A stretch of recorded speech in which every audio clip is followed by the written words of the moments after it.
Hey everybody, I'm Adam, and this is Think Club. So I just want to make a quick video on the topic of where do morals come from. There is often a debate between theists and anti-theists about the origin of morality. I myself am an atheist. I don't classify myself as an anti-theist. I don't have anything against religious people. I think actually science and evolutionary theory, I think, promotes to some extent religion, and in particularly Christianity. I think there's a lot of scientific evidence that Christianity is a pro-social religion that is good for society. And I think as atheists, we should be focusing on not debunking ancient texts like many anti-theists prefer to do, but we should be focusing on where science can confirm ancient wisdom that is often contained in these texts. One of the arguments I see a lot is this: where do morals come from? Theists will often say, well, if you're an atheist and you don't believe in God, then how can you be moral? And then atheists respond with an argument about how Christianity is totally immoral. And then they go to the Bible, the proposed source of the ethics for Christianity, and they just try to dig up the most incendiary things they can find. They cherry pick the Bible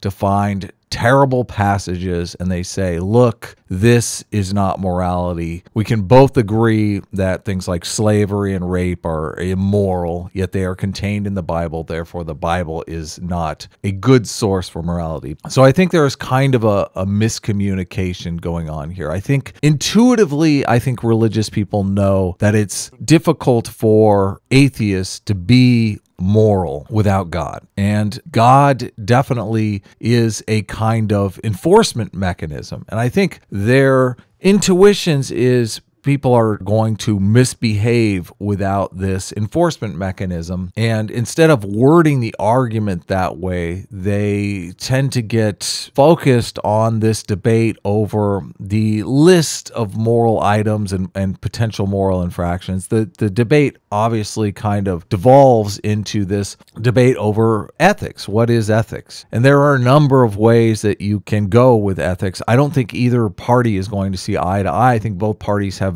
very different moral inclinations. But my point with this video is not to let the argument drag down into this moral infraction area, but to focus on where the argument is the strongest from the theist point of view. The theists have a very strong argument with this idea that without God, there is really no enforcement mechanism for morality. I think that's where the theists have their strongest argument. So I want to point to an article here that is in Scientific American. So it should be an article that atheists are receptive to, right? This is scientific research. And the idea is how the illusion of being observed can make you a better person, right? And they've done research on this. They've done studies where scientists have taken and just posted pictures, large pictures of eyes around different areas where people tend to leave their trash.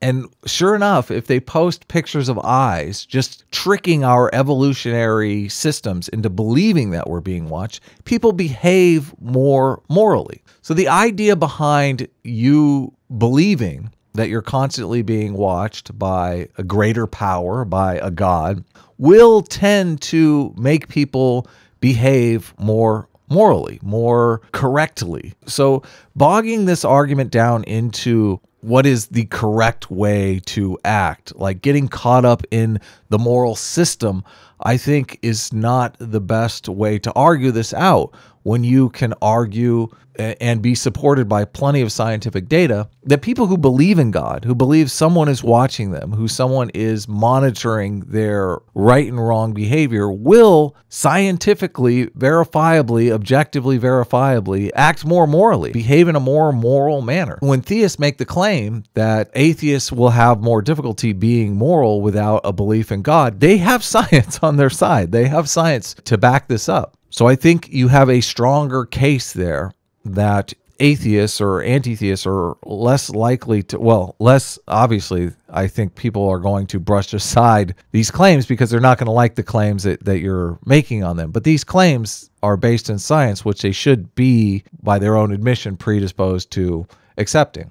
So I don't just have that article. I have another article here. This research was done by Dan Ariely. They did a experiment where they asked people to remember the 10 commandments before taking a test. Dan Ariely has found people are predisposed to cheat as much as they can get away with and feel okay about. People tend to want to think of themselves as good people. So generally he finds everybody cheats a little bit. Obviously, if someone doesn't feel bad about cheating, they're going to cheat more. The whole idea behind religion is that you're turning people who are predisposed to cheat into non-cheaters. And they do this experiment where the people are just asked to remember the 10 commandments. And the people who are asked to remember the 10 commandments before the test, none of them cheat. And the people who are not asked to remember the 10 commandments before the test, they cheat the normal amount. Everyone seems to cheat a little bit. So just asking people to remember the 10 commandments, and he even points out that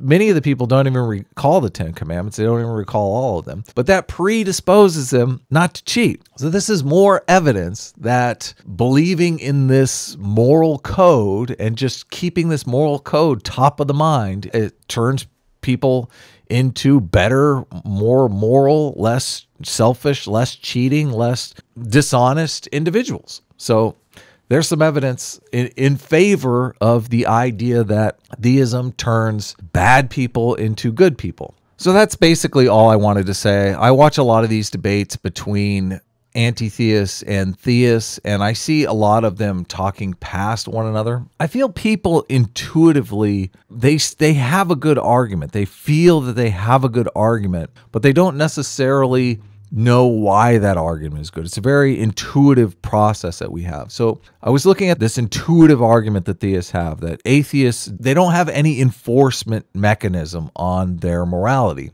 And I just feel like that is a strong argument, but you're not basing it in evidence. And until you base it in some kind of evidence, you really don't have any argument that forces the anti-theists to submit to your claims. These studies are evidence-based studies. They're repeated studies. I believe people evolved to use religion as a way of turning bad people, selfish people, lying, deceitful people into good, selfless cooperators to make social life possible.